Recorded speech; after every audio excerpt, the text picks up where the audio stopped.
It's a tough act to follow. I know it's difficult. But give us the emotion. I mean, obviously you had a long wait tonight, right? You got to sit there and watch everything else play out, but you got the deal that you were seeking. So what's the emotion right now? I mean, I'm over the moon. I still haven't come down off of it. I'm just, I'm super excited. Yeah. Overall, I mean, it was really, I guess, the only uncontested finish, right? I mean, it was clear. So, I mean, did you think at the time you got the result, like, hey, I'm definitely in right now? It's hard to think I didn't want to jinx it.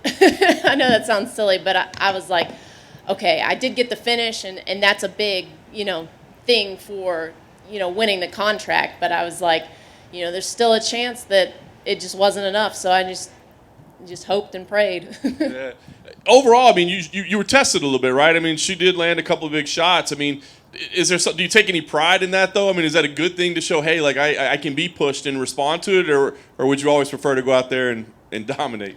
Yeah, I think there's a little bit of pride. There's always a little bit of pride in having toughness, as long as it's just not stupid toughness. But yeah, I felt like she's a phenomenal striker, and the fact that I can go in there and stand with her, take some of those shots, and give some of those shots back, I feel like it speaks to how far my striking's come. Yeah.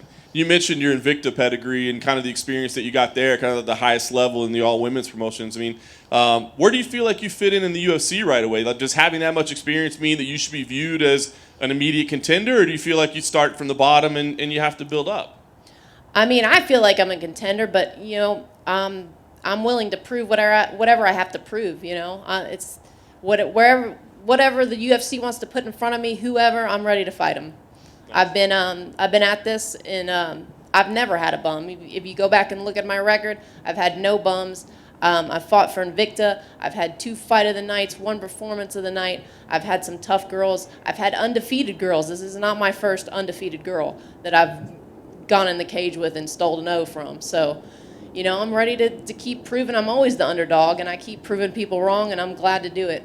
Nice. Last thing for me, there might not be an opponent that you have in mind for UFC debut. It sounds like you'll fight whoever. But if there is, please let us know. But is there an ideal, like a date? I mean, do you see, do you want to get through the holidays, or would you take a short notice? I mean, what's ideal for you to make your debut?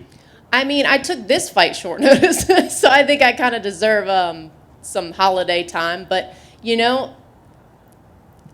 if they call, they call. I'm willing to take whatever. Yeah. Congratulations on the win. What can you try and explain to us what the emotion is like sitting there listening to Dana discuss your fight, and sort of for everyone tonight he sort of started off with slower tones as if he wasn't really that impressed. What's it like listening to that and the internal feeling you're going through, hearing that he might give you it, he might not give you it? Oh yeah, it was definitely a little roller coaster ride, because when he came out and said, well, her opponent was one-dimensional, I just kind of dropped inside, and I was like, well, crap, But I'm glad he saw that wasn't my fault that she was one-dimensional, and I finished her. And I truly believe if you're a one-dimensional fighter, I'm going to finish you. You're not gonna walk through me if you've got holes in your game. I'm going to expose them. Congratulations. Thank you.